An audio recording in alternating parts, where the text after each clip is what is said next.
Hey guys, VaulSC here.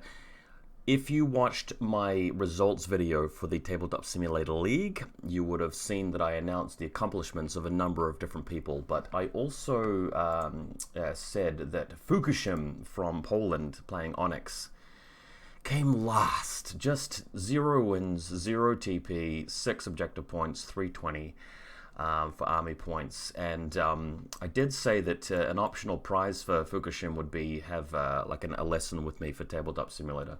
It's funny because after that I posted that video, we had Spear Roats who actually DM'd me straight away saying, "Hey, if he doesn't want it, I'll take the lesson." But look, there's no prizes for second to last. It's last, and Fukushim did come to me and said that he did want the lesson, so he's in Discord now. Let's give him a call and let's see how he's doing. Alrighty. Hey, you there? Hello. Hello. Hey, you there? How are you going? I'm going good. Great stuff. Okay, so ready to get into this? Sure. Yeah, man. Okay, well, let's just jump straight in. So, the scheduled rounds for the league, 50 players, and unfortunately, you came last. Somebody has to come last. So no wins, no tournament points, just 6 objective points. How did you go? What? Tell me about your games. How did you find it? Like, what went wrong? Well, I guess the thing that got me most were the skirmishers, Yeah, like, do you mean and the none of them. Gleelangs and the Libertos and the Foxtrots and the infiltrators out in the midfield? Yeah, basically. Yeah, yeah. Well, let's just jump straight through it. In fact, let's talk about the lists first, then we'll go through the actual games because I've got a recording of who you actually played, so we'll talk about them. Back hmm in March, you sent me a couple of lists here. One of them I see was a 14 order list, which had the Unidron Link team, Fractar, Noctifer, Malignos, that kind of thing. And the other one was the Zeodron Harris with the Samaritan. Is that right? Yep. Yeah. Okay. Well, let's start with the 14 order list that had the group of 10 and the group of 4. Do you want to just quickly tell me sort of what your plan was with this particular list? Okay. Yeah. So what? So the Unidron team had a plasma sniper rifle and Great. was meant to arrow, basically. Love it. A 5-man link team, first two. So it was basically to defend, Mm. as well as the Q-drone was meant to defend, and the Noctifer with the missile launcher. How did that go with defending? Did your opponents just mainly take the midfield, complete the mission, or did they attack you? And they tried to avoid the fire from those. Yeah. How many games So did you play this list? all of them actually. All of them. Okay. So we don't need to talk about the Zeodrons as much because they didn't even show up in the league at all. Yeah, Yeah, fair enough. Well, didn't have look a at the good hard spot for list. them. It's a hard list to play. Look, I've got some critique, as you can imagine, about your list because we can do a little bit better. What I'm going to do is I'm going to go to my list and I'm going to go generate army code, copy it. I'm going to go back to Discord and I'm going to paste it into our chat. Can you copy paste that into a browser and tell me once you can see it? Okay. What I've done here is I've tried to keep within the spirit of what you're going for. I've tried to include as many of the units that you've tried to include in your list, but I've changed the way it's structured, and there's a couple of things I've taken out and added back, and I'll explain why I think this is a better list to work for. Is that one loading up okay? Yep, I got it. Yeah. So with Onyx, one thing I noticed right away is that you've got the hacker in the link team with the Unidrons. When you spend the Lieutenant's Order, that's for free. You can buff one of the Unidron Plasma Sniper, but he is a little bit vulnerable to hacking. One thing you can do with this sort of list is to put the Unidron with the Deflector in there to make him a little bit less vulnerable to that. But another thing that I like to do is just to keep the hacker in a separate group and put Kernau in there instead. Did you consider taking Kernau at all? Well, yeah, but I decided that the Nexus was cheaper. And that's mainly why I took him. Okay. Well, I mean, in the list that I've written here to make an example of, I have not included Kurnow either. I normally would, and I would recommend running him if you're going to play in competitions with Onyx, because Hmm. he's got the ability to fire the pitcher long range. You can use the Killer Hacker Maestro program, which is very, very strong to eliminate things like Interventors even. Um, he'll have the benefit of the deflector, which is really important. The K1 combi rifle, but let's pretend that we're not going down that path. We're going to do what you're doing, which is to have the cheaper Nexus. Let's look at a few other things that I recommended changing here. So in Group 2, I've got the Imitrons, 4-point guys, just to give you a little bit more orders. So my list has got 6 orders in Group 2. Yours has got 4. Did you consider taking the Imitrons? Well, I did, but from my experience, they just explode very quickly. Yeah. Or My, just don't land on the table. No, look, my tip with that is that to don't worry if they're going to explode or get shot. Try to deploy them in the middle of the table, behind a wall or something like that. And if they scatter, they're just going to land somewhere. If it's on your opponent's side of the table, at least it's going to cost your opponent an order to destroy it. If it comes towards your side of the table, it might stay alive.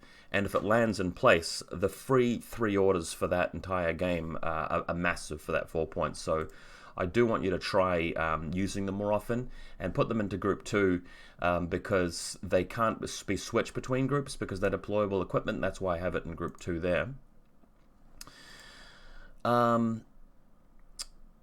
The Fracto with boarding shotgun, really like it. I think it's cool that you put him in there. How did he go in your games? Did some work, but in the end, it always kind of died or just was in a bad position. Yeah. One interesting thing about having the hacker in your link team is that the hacker can put down assisted fire on the Q drone or the Unidrones, but it can also put up assisted jump. The problem with that is, though, is that when you activate the lieutenant to do that, it will activate the entire link team at the time. So if the plasma sniper is on ARO duty looking at the whole table, that plasma sniper will be part of the order when he uses his hacking program.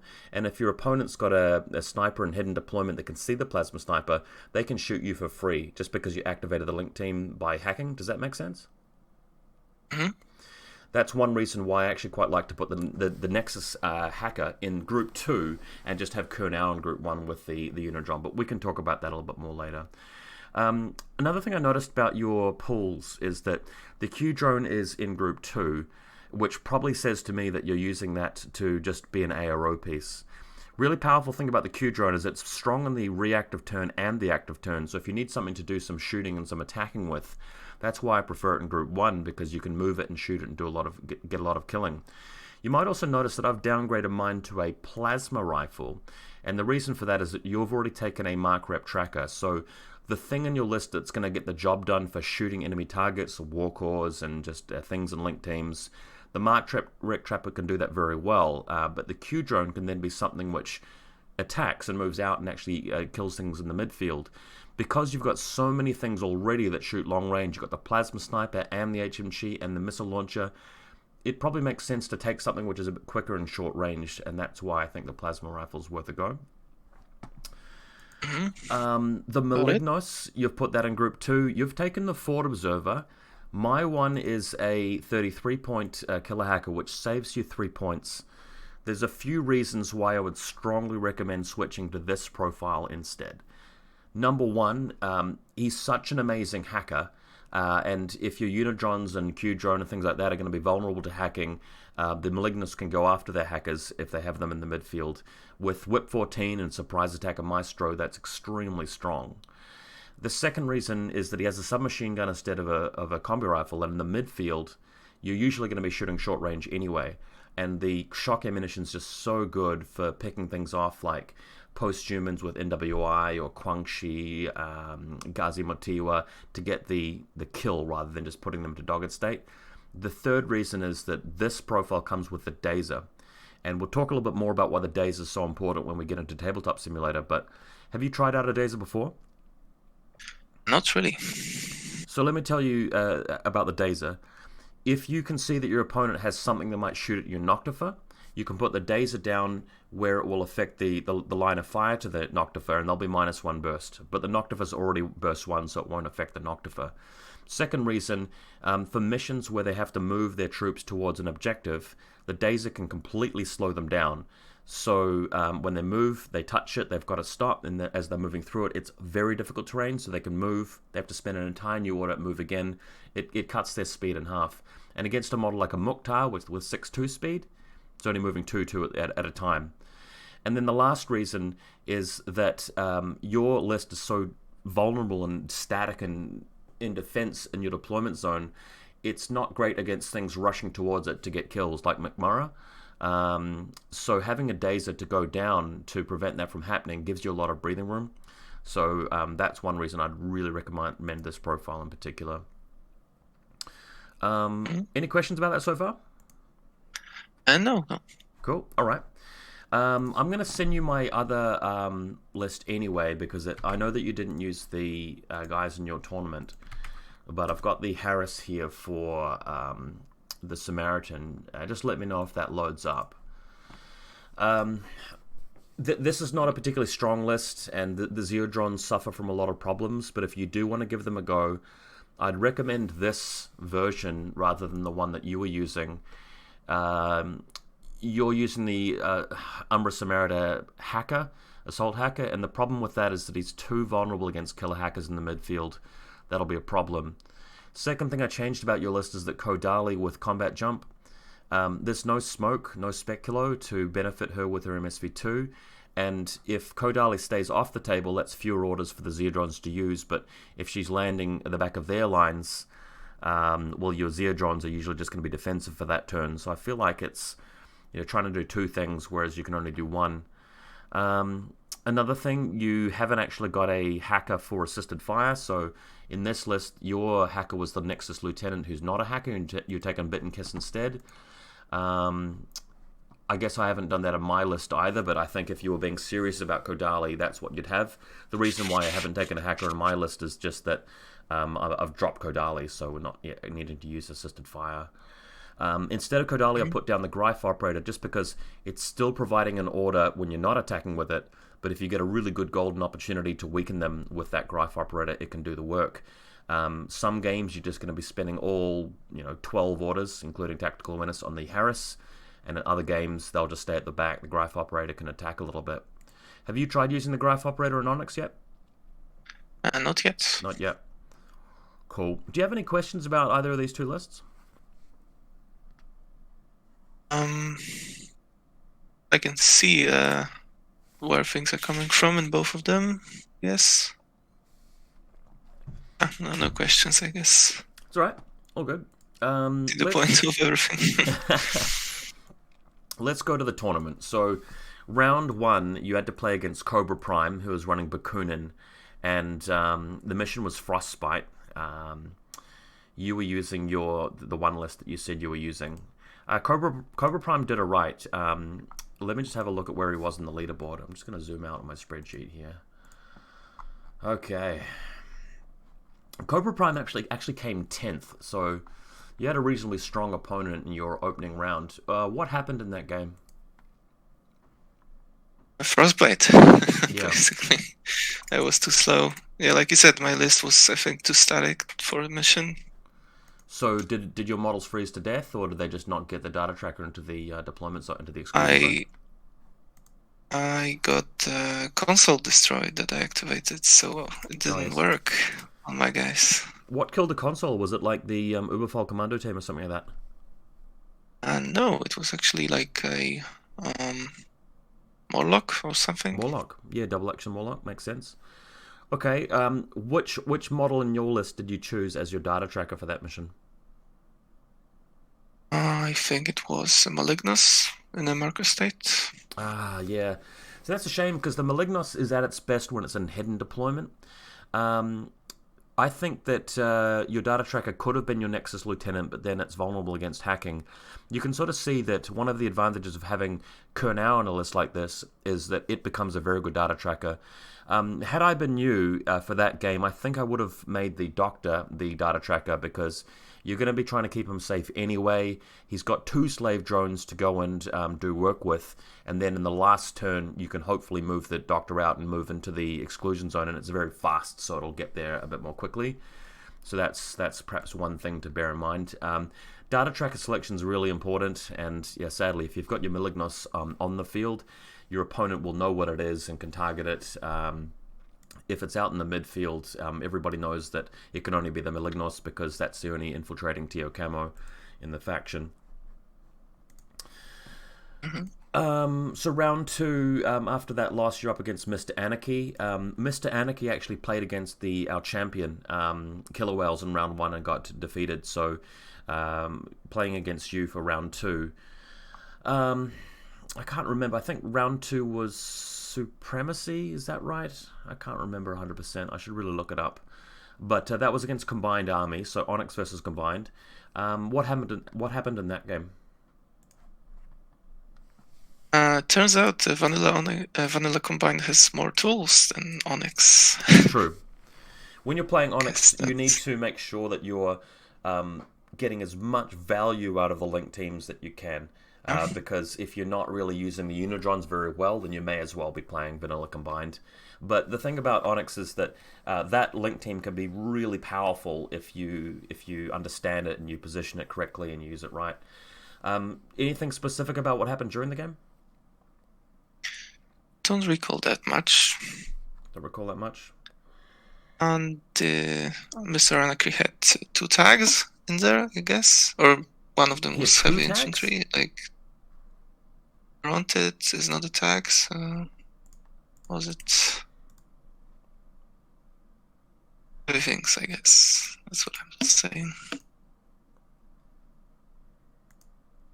Did he have 2 of the aspects, like Corrupted and Anathematic kind of thing? Yeah. Yeah? Okay. Did he generally hide his stuff? Did he take the first turn? Do you remember who won the roll? I think I won the roll. What do you normally do when you win the dice roll for Lieutenant? It depends on the mission, I guess. Yeah. If something is scored at the end of the turn, then I go second. Okay, no, I like that. If you're going second, you're usually deploying first. Do you generally keep everything hidden, or do you have the plasma sniper watching the table? Or how would you describe your strategy for deploying? Trying to defend Linus, not the whole table, with my arrow pieces. Got it. We are going to touch on deployment a little bit later once we get into Tabletop Simulator. So, okay, that was against Mr. Anarchy. Had trouble against his bigger units. For round 3, you played against Castor. I know there was a little bit of trouble scheduling the game. Did you guys did play it in the end, though? Is that right? Yeah, we did. So that was Toha. That was on Firefight, so a bit more of a straightforward mission. Do you remember much about what happened during that game?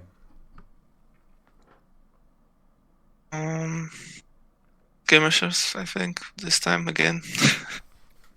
Okay. Took the board and I couldn't attack them in a good way. With Onyx, yeah, you don't have access to crazy koalas. You don't have a lot of mines or anything like that. The way I tend to play it is that I have a few stronger pieces at the back that are really way back, and if I'm taking second turn, I generally try to have a few things that are at the front of my deployment zone that I'm going to allow my opponent to kill. And that's because that's inevitable. And then when it's your turn, you have to really make sure that you put a pretty strong push into their side of the board. I tend to favor using models like the Plasma Q drone or the Umbra Samaritan, actually, which is a more difficult model to use, but we'll come to that. The Overdron can also be a good piece because you can have it watching a large part of the table and your opponent can do a lot of damage to it, and even if you lose it, you can still win. Okay, so that was Castor. Round 4, I think we rescheduled it and you played against Haeyong, who's a close friend of mine in New Zealand who plays Yu Ching. He's not part of the scheduled rounds, but we gave him to you as a substitute. Do you remember playing him? Yep. Any thoughts on Worst that? game. What's that? Worst game. Worst game? Of the league. Best. Oh, best. Okay, what happened? Smoke, mostly. Yeah. I lost my macrep fairly on. Was your mark rep tracker like watching the table, holding a fire lane? It was a map with the ship, right? Then I think, yeah. I was holding a lane on the right side of my deployment. Okay. The thing about the mark rep is that it should never really be trying to ARO. It should be just in total cover, and then you attack when it's your turn. You keep it fairly far back, because your opponent can just choose an enemy unit with a high rate of burst to just attack it. And despite having 6 Sense Level 2 and MSV2, it's still just a 1 burst model with Ballistic Skill 12, so it's going to be hard to do that. Do you remember anything about the scoring in that mission, or what your opponent generally did, or what you felt like you could have done better?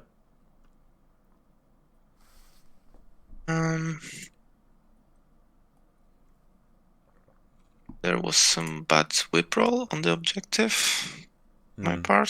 Sometimes you can't really control that, though, I suppose. It's very frustrating when that happens. Okay, we'll go to the last game, then we'll go into Tabletop Simulator. So, last game I gave you Alonso Busus. I think he's from Spain. He's actually changed his name on the Discord these days as well. I'm just going to actually look him up. Where is he? Yeah, oh no, he's our French player. I think our only French player. So that was the last round, and that was Acquisition. We're in Tabletop Simulator right now. Do you remember playing on this map with the red sort of nomad mat background? Yep. And that was Yu Ching as well. And unfortunately, also a loss. What happened in this game? Because you played it quite recently. Hopefully, you can remember a bit about it.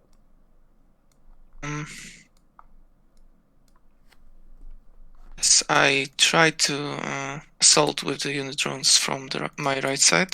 I was on the blue side. You were on the blue side for that game? Hmm? So you were on the blue side for that game? And tried to keep the doctor out back because I wanted to get the panoply. Were you taking the first turn or the second turn? Second turn, I think. Okay. Yeah, I had for here. So did you have the Noctifer there? Yeah, that's a good place for it. Antenna on the right, and I had the Q-drone here. Corner. Protect the panoply at least from one side. I don't know. Actually, did some work. I don't know if I like the Q drone there, and the reason being is that if your opponent has the opportunity to, they can fire at the Q drone in their active turn with a model that can beat it, and then they can keep shooting it until it's removed. I quite like putting the Q drone in a place where they have to at least move models to be able to see it, then shoot it. Makes it a bit harder for them to revive a model at that point if they don't manage to kill it. But we'll talk about that a bit more soon. What do you think your opponent did well to take the victory off you? I used the monks actually pretty well. Yeah. The smoke. And although you had second turn, why were you not able to move your troops to capture the tech coffin and the other objectives at the end? Set up, I think, at the end of the second turn, I tried to put an Icatron here. Yeah. We have some flamers around this area, and it didn't work. He got down. Yeah, it can be quite. I mean, in the third game round, was your opponent up on a lot of material? Had he destroyed a lot of your troops? Actually, the beginning, no. At the end, yeah. Right. Okay, well, that's, I guess, a brief look at sort of the games. Let me just explain to you what I'm showing you right now on this table. So this is the round 5 table, as you know. If you look over the Yu Jing side, I am roughly simulating the list that our champion brought. That's killer whales from America. And although I've deployed his models in a similar way to where he put them in the finals, it's not exact. I've actually changed a few things around, and there's some things I can't remember, and I can't be bothered looking it up exactly. But you can sort of see over here that there's a hack tower in hidden deployment. Did you watch the final? No. You didn't watch it? No. It's on YouTube? You didn't watch the stream? I think I saw it at the beginning, but then I had to do something else. Yeah, no, that's okay. It's all right. So let me just talk you through how he's deployed. So we're going to imagine that he's won the role for the lieutenant, which he actually did, and he's chosen to take second turn. So he's already deployed his troops. And what you need to do is you're going to be deploying your Onyx army and taking the first turn and trying to win. Now you don't know it, but he's got a hack tower with a HMG there. So this is a hidden deployment model. You don't know it, but this is actually a mine here. And that's a Liberto on the top, although it makes it very obvious when you see one model that's prone and another model that's standing up and they're very close together. Do you look at the deployments and see that when you're playing? You recognize the fact that a prone model can't be a mine and a nearby camouflage marker standing up usually will be a mine?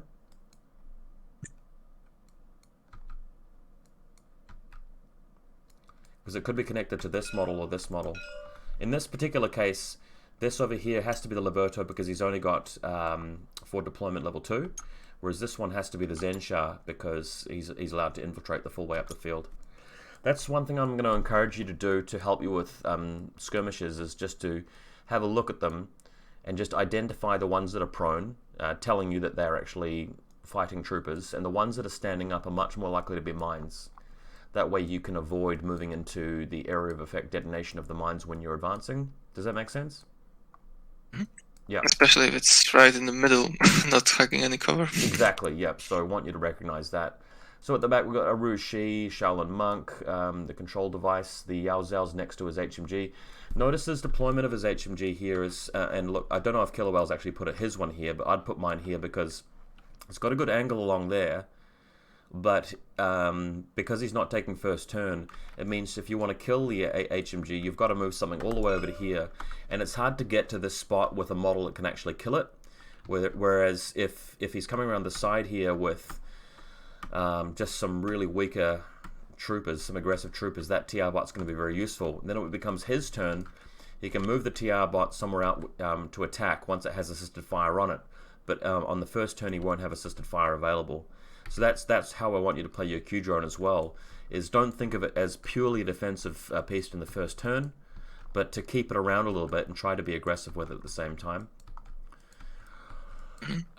We got Gui Feng with a couple of mad traps, the Quang Chi's around back, and we know that this camo marker here, of course, is his Dao Ying. So anytime you see a camo marker behind a wall in the enemy deployment zone, if it's Yu Ching, it's very likely to be that kind of model, because they're very popular lieutenants now. Monstrucker over this side. So now if we come back over to your side, so we're going to pretend that the opponent's won the role, chosen to take second turn, meaning that he's already set up, and you can now set up your army.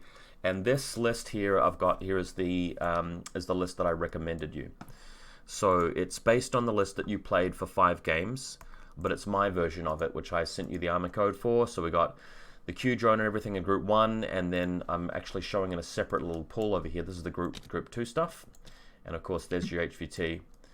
What I want you to start doing right now is just to start deploying your models here with the intention to try and win the acquisition mission against Yu Ching, and just talk to me about what your thoughts are about where the model should be and what the plan will be with them. Okay, so I would put a big team with the plasma sniper about here. Okay. Looking at this line. Yeah, I like that. The rest of them hidden behind the wall here. Yeah, that's good. I mean, yeah, just move them out there as I'm talking. I'm just going to commentate while you're doing this. Because you know that the Yu Ching player has deployed things quite well, mostly total cover and only looking at things as they're coming into the halfway side of the board, your Unidron doesn't really need to be anywhere in particular. It doesn't need to be getting ready to attack. There are going to be other things that can be used to attack in your turn 1. So the strategy for winning this is going to be to perhaps use the Fraktar to drop, or move up with the Malignos and place the Dazes, or send in the Q drone, just to try and weaken him turn 1, because there's not really much else that you can do. And then once you create a bit of an opening in your final turn, that's when you can move the whole link team into the center and create a bit of a defensive setup that's going to make it really hard for him to complete that main objective there. I know you're not going to need a lot of prone markers, but I'll bring one of them over here anyway. So these guys are just going to be in a little group next to the plasma sniper. Just tell me who your link team leader is going to be as well. It's gonna be the hardest guy to kill now. Okay. I guess in the corner. That makes sense. And probably the Nexus could be prone, just so if anybody comes around here, then both Nexus and the unit drone behind him will see him. Yep. I like that so that's far. The team. What about this guy? Where would he be? Since this guy's the leader, I could put him here. Just to have some around here. Okay. So I could put an Echadron over there. Alright, let's have a look at this Echadron positioning. Could have him here just so someone close range. Yep, I like that. One piece of theory that I'll offer you with the Echadron placement is that if we have a look at the template, for example, so if I go small template for his flamethrower, you need to know that if he's able to see a lot of the LOA like this, they can eventually get to a point where he'll be out of range for that. So a model showing up here would be able to shoot him without being shot back. But if you bring him back a little bit behind the wall, that means that the point at which he becomes visible is around about here. And that means that, see, I've just measured 8.5. In range. As soon as they come in the line of sight of him, they take the flamer hit. But like I just said, if he comes out any further out here, they can pick him off at long range. So that's why I'd recommend just being careful about the positioning and just pulling him back just enough here. And then once you pull them back to that spot, this angle is okay, because if they come through the door, he'll be able to see them. And if there's a drop trooper down the back side of the table, he'll be able to see them as well. And I do like that this serves as a repeater for this part of the battlefield as well. So that's a good Echadron placement.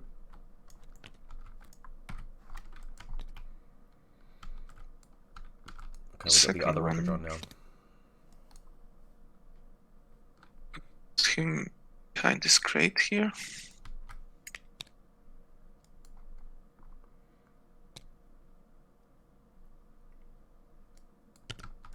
Okay. So that yes, because he's not seen from this angle, so yeah, I question that I'm going to question that, because if he actually does, if he goes base to base with a crate and gets cover from it, he would actually be seen from that angle. There is actually a line of sight there, which means that he could get shot from that. I mean, that might not be a bad thing. He's got a pistol, he's got a flash pulse, and I do like the fact that he covers this line here.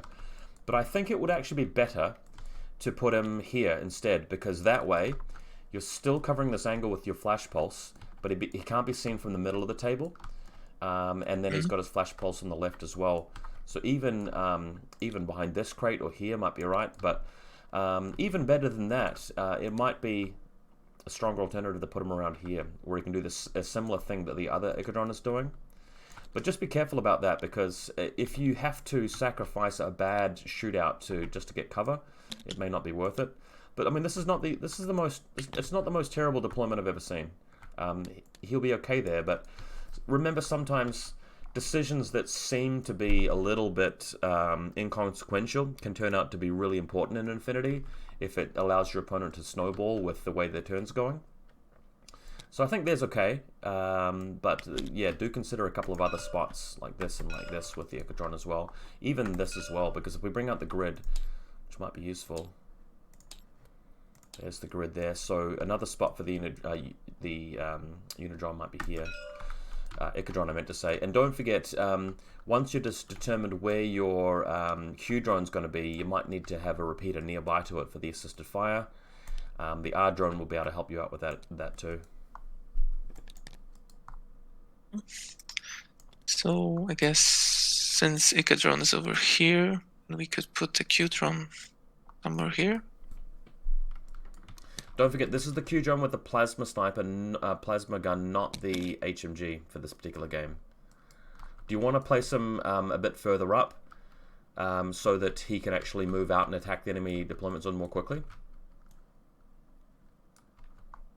Even if he did have an HMG, I would still recommend putting him somewhere where he can actually move out and attack quickly if you need to.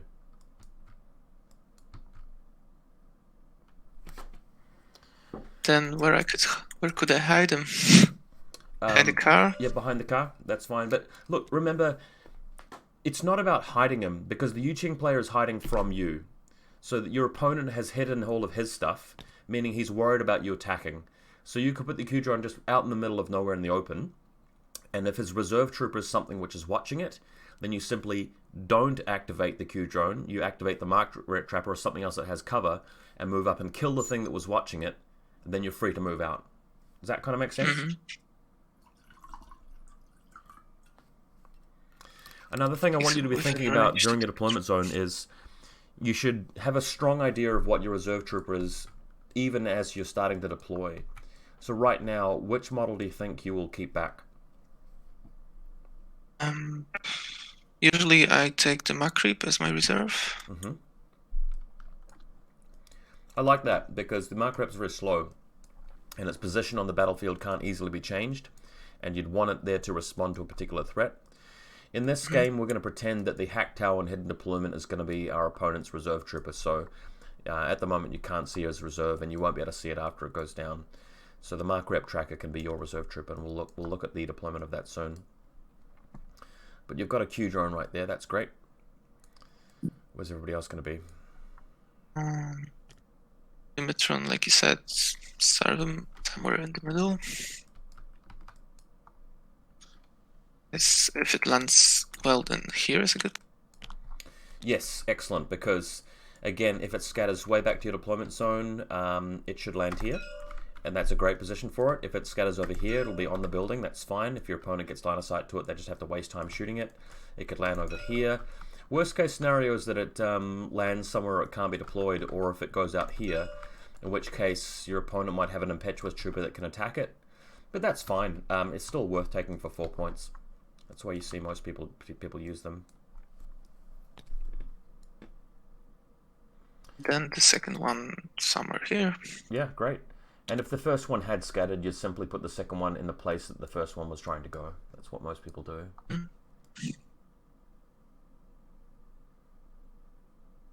Okay, now I know they do have some camo markers, so I need the R drone in a good spot. And I guess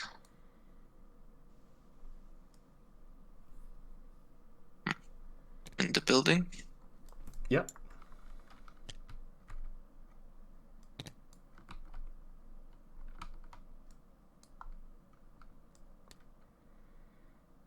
Behind the wall so that he doesn't get seen.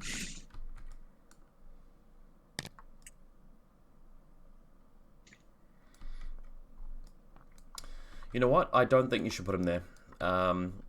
Reason why I don't like the R-drone being there is that you've already got a good enough repeater to cover this. Your hacker's in the middle of the link team, so the hacker can easily put the assistive fire onto the Energon from there. This flank is already protected by the Echidron, so most opponents aren't going to be sending anything through there at all for fear of the flamers. However, the left-hand flank's not looking so good. The place I'd put your R-drone is over here.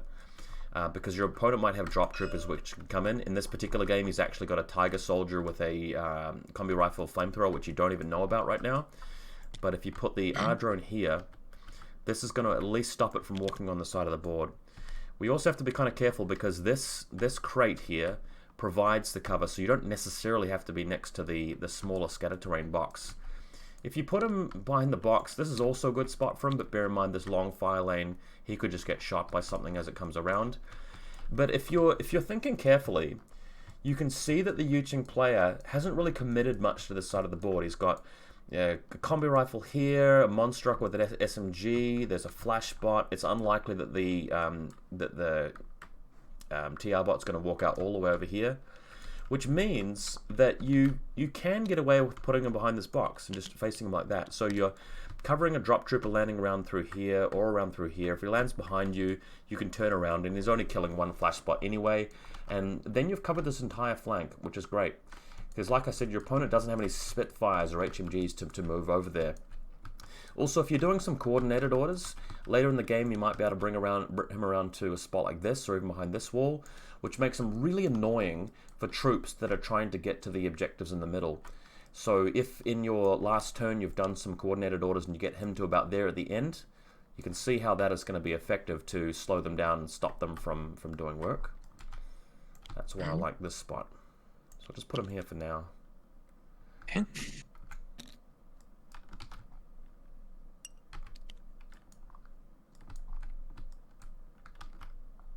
Now I guess the Noctifer would be put same spot I put him in the game. So Same spot? around here. Okay. As you can imagine, I've got a couple of things to say about that.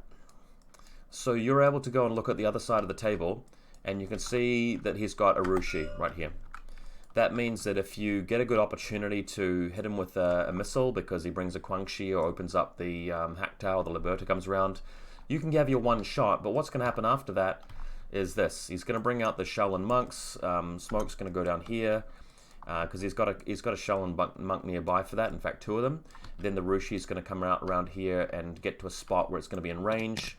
Shoots at the Noctifer. It's going to have assisted fire. Noctifer's going to lose Dogged. It's just going to die. Because you can see your his Rushi there, I'd recommend actually moving his position a little bit. Instead, what about this spot? Because that way, to be able to see him, the Rushi has to come all the way up to here. So you're at least making him work a little bit more. So that's one place you can put him. Another place which is really, really good idea is on top of this. And the thinking of this one is that you make him prone. And the more important thing about this position is that you're covering the center of the table. So when it's your opponent's final turn and he's planning on moving through here and it's like he's triumphant, he's won the game, you still have that Noctifer to attack the thing in the middle. And if you're patient and reserved enough to just keep the Noctifer without revealing it for that entire time, that can be much more powerful than getting one shot back here and then losing him. So I'd recommend thinking about the game that particular way. Over the left-hand flank, there's not really much of an opportunity. Even if you put him on this one here, that's going to be a more surprising place for your opponent to encounter him. But the problem with that is that you don't quite have line of sight to the middle objective if they come at it from this angle here. So you may not get the money shot off. You could accidentally avoid them for the whole game. Yeah, exactly. So for this particular mission, I like a spot like this on the edge there, or run through the middle, or even this spot here. But the place where you had him, I don't think is quite right, just because you give it to the Rushi just a bit too easily. So let's just move him over here for now, and then we'll watch the rest of your deployment. And the Malignus probably somewhere close to the middle objective. Okay. Here.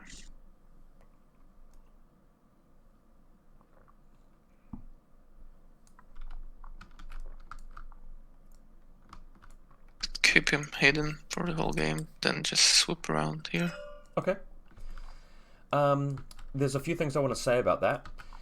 One thing that I'm finding about your deployment is that you're maybe not spending enough time thinking about what your opponent has. So you need to come around the other side of the table and just look at all of their units. And it's helpful if you played against Yuching a few times. It's a bit easier for me, having played a lot of games of Yuching for the last 5 years. But if we look carefully, none of the models have sensor. So he's got a TR bot, he's got a flash pulse bot, but he doesn't have the Wei Bing Yao Kong, which has the sensor ability. He doesn't have a Zhanying with the sensor ability. Nothing can really reveal it. So you may as well put him here if that's your plan. You may as well just chuck him right there, because then what you can do is, if you're really desperate and your opponent has the last turn and he moves in, you could place a mine or respond with a Maestro killer hacking attack, or put your Dazer down at that point. Or if you're waiting until your final turn, you're not having to go very far.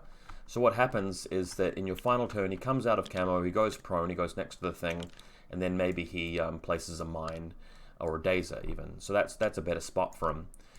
I also think that up on top of the building has a little bit of merit, but because we know that this model here might have something dangerous, like a nanopulsar or a mine or something dangerous, through to the middle is not bad.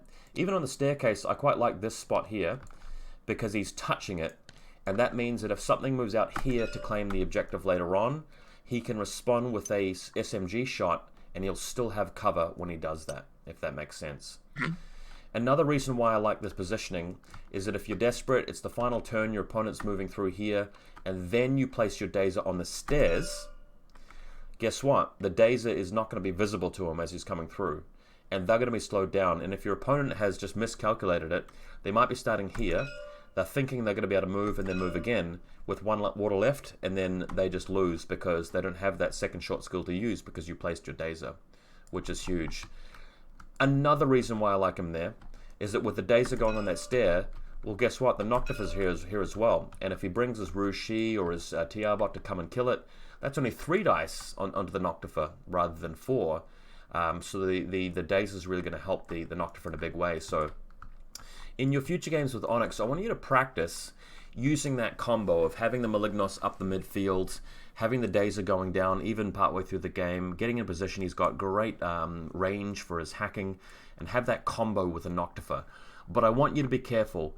If you're deploying after your opponent's deploying and you're seeing Sensor Bot, if you're seeing the Antipodes with their sensor ability, don't put the Malignos there. You're going to bring him back and put him somewhere really safe, like here.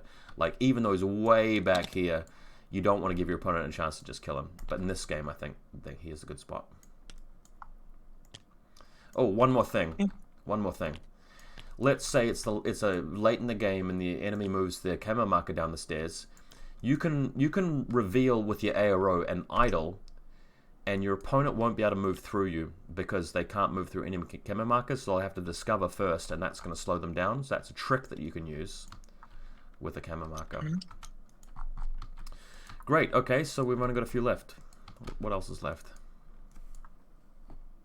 The Fracta is gonna be in drop, obviously. No. Attack should be in a position doesn't die. This is probably not a great spot. Oh. Okay.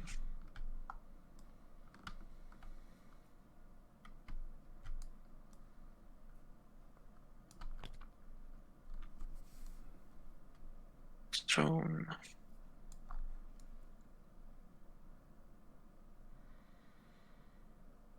Could be behind this crate. Which of your units do you think are most likely to benefit from the engineering and the doctor during the game? Q drone. Yep, for sure. And unit drone. One thing that might be a problem with the Unidron, though, is that if you're attacking, that's fine. You get shot, you go into unconscious, and then you revive them. When you're defending, you usually want to use Dogged, and then, of course, at the end of the turn, it will just die, which means that the Doctor won't help the Plasma Sniper out as much. But I do agree with you that he's going to be able to help you, because if it's an active turn, then you want to be able to go into unconscious rather than Dogged, so you can revive him and keep shooting with him. The thing is, though, based on this position, your opponent doesn't have anything that's watching the table right now, so the Plasma Sniper is not really going to be attacking that much. So covering him with a Doctor ability right now is not going to be very efficient. Having this guy around here was going to be useful to help him, but he's probably going to be moving out and attacking during the first turn. I think that the Doctor should be positioning himself in the places where your mark rep is most likely to be, because the mark rep needs the help the most. Same with your lieutenant, if the lieutenant gets into trouble. So maybe having one guy nearby to the lieutenant, like here, nothing wrong with putting him there, or even inside the house like this, because he's very short and he can just go sort of prone like this. And that might even allow him to move out. But the other thing I want you to be aware of is the scenario also requires specialists to take these. So it might be beneficial to have the Doctor in a place where he can actually go after the objective later. I don't know how you normally play Windows, but I normally play them that you can just vault through them. So if the Doctor's prone for now, he's going to be able to move out later on to grab the button, and then you can use the slave drone and try and put the slave drone in a position where the mark rep is most likely to be. But the mark rep's in reserve. One last thing, whereabouts would you put your HVT?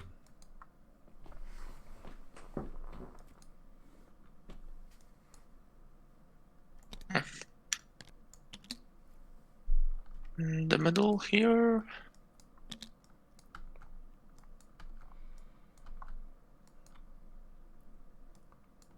Okay.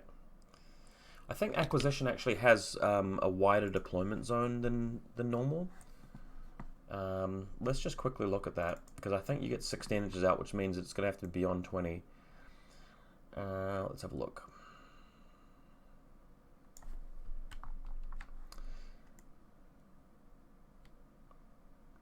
It is a wider deployment zone. If you want to, the Q drone can actually deploy like here, or somewhere where it's going to be further towards your opponent. Do you want to just redeploy the Q drone right now and just put it 16 inches up instead of 12? Whereabouts would you need that to be? I would put him here. I'm just going to pretend to be the Yuching player right now, get an HVT, and get a data banker, and just say the Yuching one's over here. So your HVT can't go there, it has to go more than 20 inches out, because it's got to go deployment zone of 16 plus another 4. Here, since I've got the Malignus there. Okay. Does this mission even have classifieds? Yeah, it does. Okay, so I'm going to criticize your deployment. Sorry, I'm being so hard on you. I feel like I should give you a hug. The HVT, I don't like it in the middle. The reason why is that your opponent needs to send their troops there anyway. So if they can't complete their classified, they're going to have their troops in the middle of the table to go for the objective, and they're going to secure your HVT in the last turn at the same time, giving them a bonus point. But if you put them over here, it means it's less likely for your opponent just to have random troops nearby to just collect it, and just capture it. So keeping those two things apart are quite useful. So that's why I put that there. So that's your deployment. You're definitely happy with the slave drone?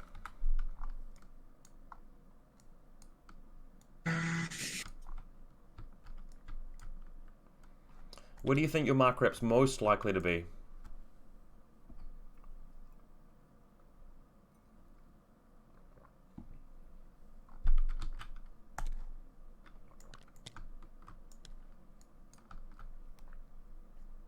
Probably around here. All right. Well, that's okay then, because the slave drone's going to be able to get in there okay. If you can do it that way, though, maybe the slave drone could be here. That way you can actually walk 16 out inches. like that. That's a good idea. Okay, so we're just going to pretend that I'm the Yuching player, and I've said that my reserve trooper is going into hidden deployment because it was a hack tower, and then your reserve trooper is the mark tracker and we're deployed. This isn't looking too bad. I think this is a winnable game from here, but your Q drone has to do a bit of work. Only thing about the Q drone, I think, is that we know that this camera marker here is likely to be a mine, and that if we come around this flank here, the Guangxi is going to be a problem. So one thing I'd like to change about this deployment actually is to bring the Q drone here instead, and the slave drone, we can still put it back behind this guy just in case the Q drone runs into any trouble. Like if he comes around the corner and the hack tower hits him with the HMG. So putting him there is okay. We just want to keep it within range of the markup, which we basically have. Yeah, right about that. Alright, so just going to go back to the list again. So there's 10 orders which are visible in Group 1. Note that I've kept it quite robust, where the entire Group 1's orders are available. There's no hidden deployment off the table stuff in Group 1, because we want a big, pure group of 10 orders for that. And then Group 2 has the additional stuff. So we can't see the Frak Tower, it's not on the table. The Noctiv isn't hidden deployment, giving us the Medtech, and then the 2 Imitrons in Group 2. The Malignos not there as well. So Group 2, I'm going to knock that down to just 3. Now, if I'm the Yuching player, I'm not going to be expecting too much of a threat from their secondary group, because I know it's likely to be Malignos and Noctifer, and they're not going to do much active work. So I'm the Yuching player. I'm going to go over and spend the command token. We're not going to play out the entire game, by the way. So the Group 1's going to be dropped down to 8 orders left, and it's your turn. So just talk to me about what units are you going to spend the orders on, and where would they be going?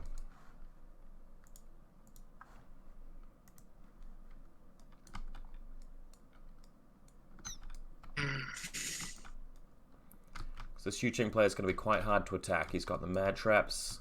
He's got a Everything's mine. hidden. He's got something in hidden deployment. But you've got to do damage. If you just have a weak ass turn that doesn't achieve very much, then you'll lose. So you've got to try something here. What do you think that something might be? I would need to put assisted fire on the Q drone. Mm-hmm. Try and attack with it because it's quite fast. I can't remember the rules here, but I think that spending a lieutenant's order to do that breaks the link team, which is one other reason why I put a hacker elsewhere. So maybe if you run Onyx in the next league, I'll give you some slightly better lists. Another problem is we've put our Q drone in a position where there aren't any repeaters nearby, so maybe we could have redeployed that a little bit better. Let me just think about this for a bit. Let's say in our deployment, if we bring this guy, because we had the, yeah, exactly. I'll put the grid back. Where can you put the Ecadron where it's in a good position, but also within 8 inches of our Q drone?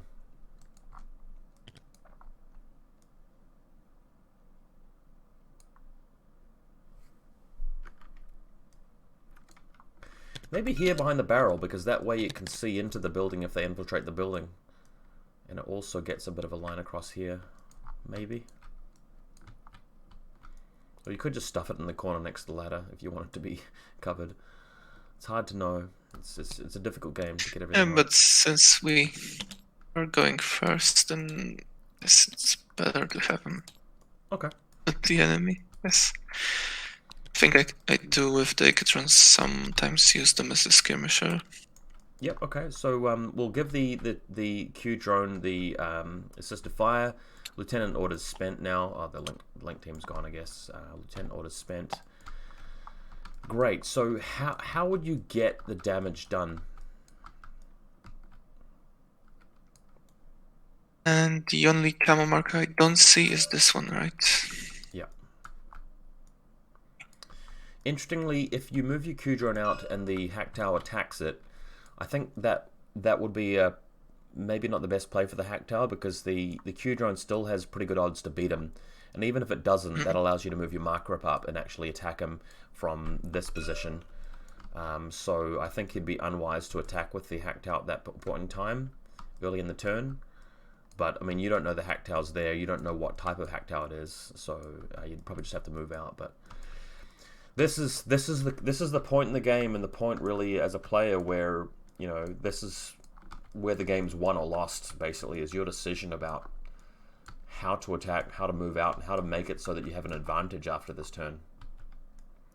Can you see any angles or any opportunities that might help you, or anything you can do with the list? You could go inside the building around this side with the Q drone. Yeah, one problem is that there's the mad traps. That is going to be it's going to make things difficult. And the Q drone obviously covering this, the TR bot covering that line. That's going to be a problem as well. Your Q drone, if it gets into the correct range, should be able to beat it, but it's still difficult. It's going to be it's very difficult deployment zone to crack, really.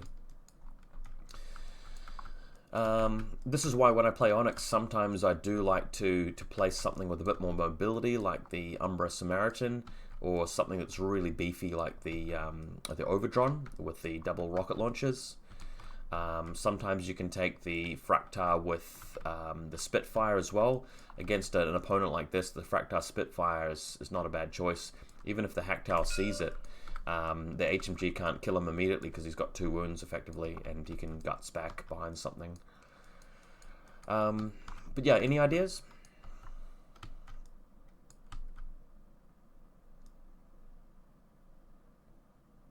Use the Fractar. Okay, well, you've got a Fractar. Whereabouts would you want to land it or walk it on?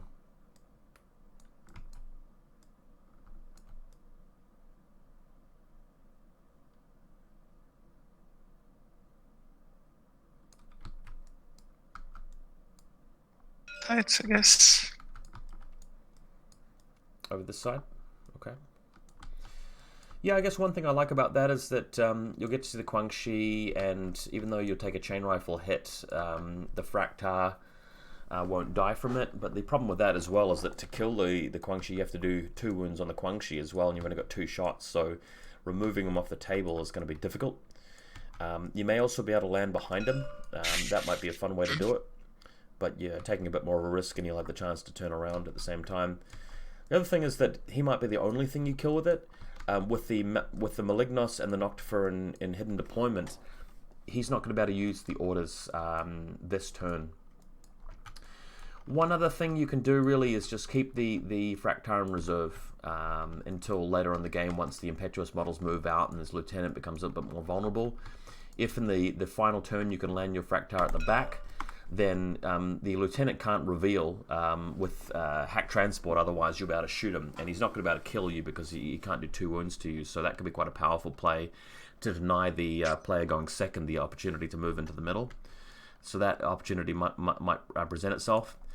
The other thing that I was looking at here is making a very big sacrifice and just dropping the Fractar in range of both of the Mad Traps, and basically sacrificing itself to clear the Mad Trap so that you can move the Q-Droner and get a lot of damage done. That is just really risky though, because you're giving away a really expensive unit, and the Q-Drone, once it comes around here, it's likely to beat up the Flashball spot, and it might not beat his HMG though. That could be a real problem. But if you could do all of that, then you may be able to get to a point around here where you get to actually move in and discover his Lieutenant and kill it, which is going to be quite strong.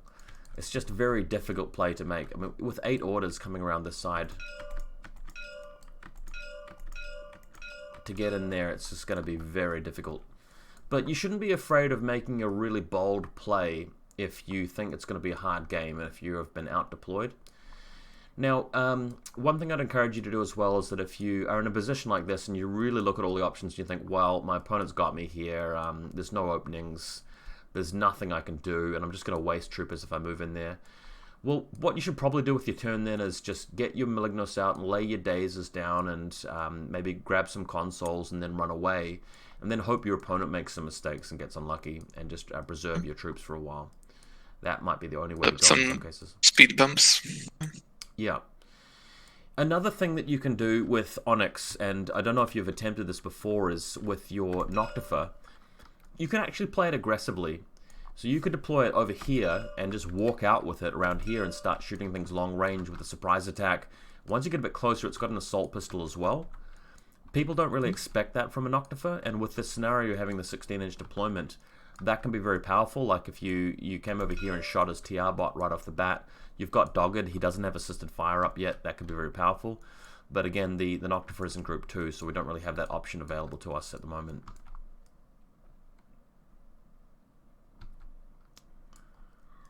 Yeah, those Mad Traps are a pain.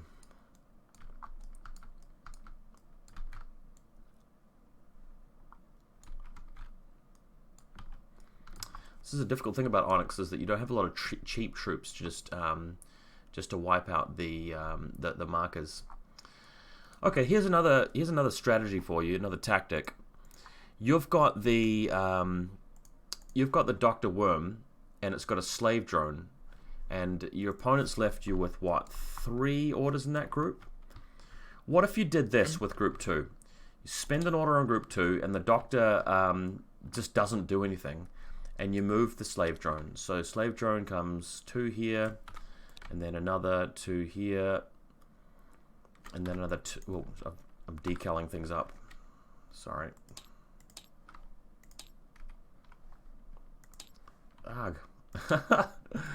I've accidentally removed the decals.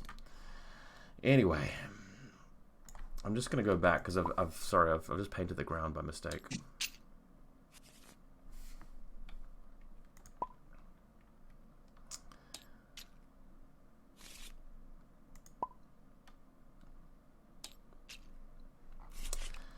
Okay, well, look, the point of what I'm saying is that this guy has a 10-inch move for the first order, gets him to run about there. If your opponent reveals a Hacktown now, that would be stupid, because then you could spend your turn moving the marker up out, killing it, and coming back, and you are ahead at that point. So he's not going to do that. But you've got enough orders to get to here, and then with your third order, you can move him in, And then guess what? We've got the mad traps getting detonated. And that's going to make your life a lot easier now. Because you've got your 8 that orders for 3 left. points. What's that? All that for 3 points. Yeah, it's a huge advantage here, because now what you can do is that you can move the Q drone out, because you've already got a assist of fire. The Q drone's moving around to here. If the hack tower shoots you, you fire back. You've got a decent chance of actually killing him. So, you know, scary prospect for the hack tower. If he does shoot you, then well, you can't revive him, but you've got an ability to go move him attack him with the mark rep. But then you're bringing him in around here, and there's no more mad traps, which is just crucial. So we just go delete these, and then you're bringing him around here. So when you get there, you destroy this thing. Then you carefully just make sure you don't poke around the wall too much, because you see the enemy's TR bot. So if you poke around the wall, I'm just not sure on the range on that. Ah, yeah, perfect. So that's 15 inches. So the Yao Kong is going -3 for cover, -3 for mimetism, hitting on 6s, and you're +3 for range, and you're ignoring cover, so you're hitting on 14s on 3 dice.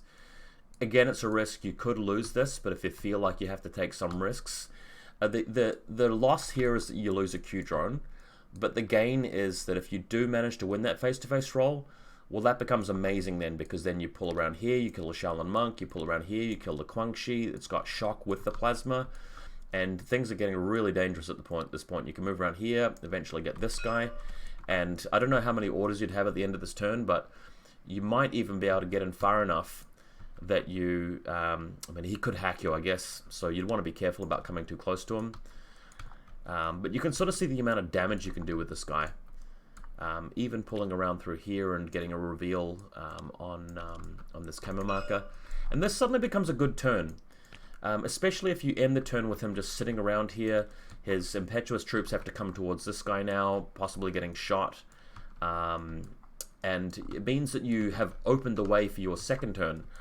Then what happens is the Yuching player will kill the Q drone. He'll move his troops out, lay mines, do various things, but most likely he'll have left his deployment zone with some of the Guangxis, and you've killed the mad traps now. So in turn 2, you can move the Fractar to group 1, or even just leave it in group 2, and you drop him somewhere. You could drop him behind this building now, you can drop him over here, and you can start to threaten that lieutenant. And killing the lieutenant turn 2 is brutal. Your opponent would have to spend orders killing him in retaliation if he hasn't died. Hopefully this has been killed by the Q drone, and you can really see how much work this guy's going to be doing. And you've still got your Malignos saved up to do work in the third turn. Do you are you able to follow that? Did you get through those ideas? Yeah. What do you think? Yeah, I gotta learn how to use the Q drone aggressively, not just as a TR bot. I think that's really important, because it's a very powerful piece. You don't have to take the plasma rifle like I've done in this list. The HMGs are also good, but if you're going to take the HMG, drop the mark rep and take something else that can attack, because you need to get damage done. You can't just let your opponents, have the initiative and have the aggression all of the time. Take a second Fractar if you want to. Have 2 of them, but that trick there with the slave drone, I want you to remember that, because your faction doesn't have these cheap 5-point skirmishes that can go around just soaking up all the mine hits and crazy koalas. But if you can use your slave drone that way, that's going to clear a few things out and allow your heavy hitters to get in there and really make things valuable. Then, of course, in your last turn, you're moving the unidrones out, and you're trying to get a setup here with the unidrones where there's one guy touching it. You've got Dogged. You may have your plasma sniper back behind this, just covering something a little bit further back. You may have the lieutenant sort of just in the back there, just to connect the link team up, that kind of thing. Don't be afraid to put a big push out. Also, if you see your opponent's really vulnerable and they've got a bit of an opening somewhere, you could even move out with your link team turn 1.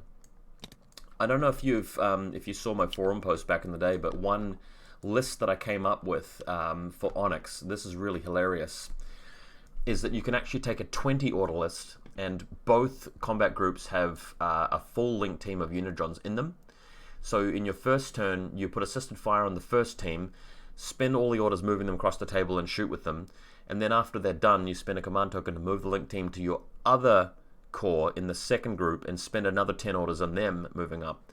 And if you've got assisted fire on both sides, you've got a Spitfire maybe, that can be 5 dice on 17s with Shark ignoring cover.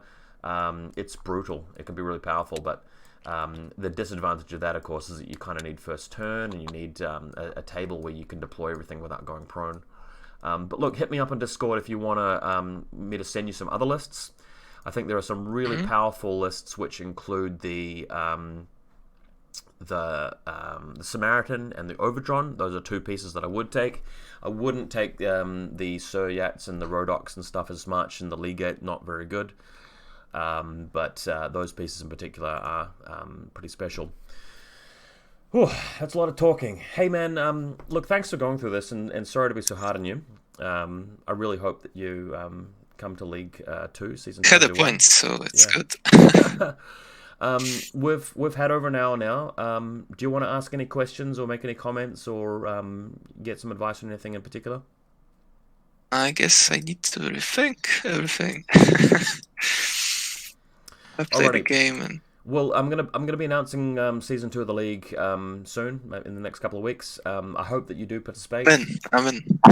If you play Onyx again, I don't mind looking at the lists that you send and critiquing them or giving you a practice game. And your opponent will probably be Spearoats, okay? Because he didn't win any games either, and it's going to be like a matter of pride to see which one of you guys can take that one and get back on the board, all right? Then we get a draw. Oh man, or do you have any other questions? Because otherwise we'll call it there. No, let's call it that. All right, thanks dude. Appreciate your time. Thank you.